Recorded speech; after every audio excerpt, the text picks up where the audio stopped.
I'm Dan Ackerman, and I am sitting here with the Dell Inspiron 17R SE. Now, that is a mouthful, but it helps you figure out which part of Dell's laptop line this is. First, it's an Inspiron, as opposed to the more high-end XPS line. Secondly, it's an Inspiron 17, which means it's a big 17-inch desktop replacement. That's not a size we really even see that often anymore. Then it's an Inspiron R, which is just the regular old Inspiron line, as opposed to the Inspiron Z line, which is a little bit thinner, hence the Z-axis. And finally, it's an Inspiron R SE, which stands for, I assume, Special Edition, which means that they've actually packed some higher-end components into what is basically their more budget-priced body.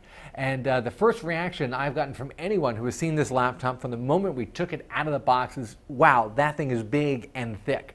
And it's not even so much that this 17-inch laptop is remarkably bigger or thicker than 17-inch desktop replacements were last year, the year before that. It's just that people's expectations and conceptions of what a laptop should be have really changed a lot thanks to Ultrabooks and a lot of other thin laptops.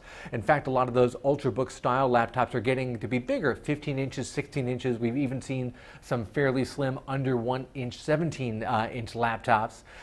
This is not. This is 1.5 inches at the back of it, making it pretty much the thickest desktop replacement we've seen in quite a while, and frankly just looks like a big plastic brick. Now, even though it's not the most attractive system under the sun, it is packed with some pretty high-end components. You've got a quad-core Core i7 CPU and an NVIDIA GeForce 650M graphics card, along with a 1 terabyte hard drive. All that packed in here. It's $1099, which is not the most budget-priced laptop of all time. But if you think about all those high-end components, that's usually a couple of $100 less than you'd get the same setup for from somebody else, even without moving into the more rarefied air of a boutique laptop maker like Dell's own Alienware brand or Origin or Main Gear or somebody like that.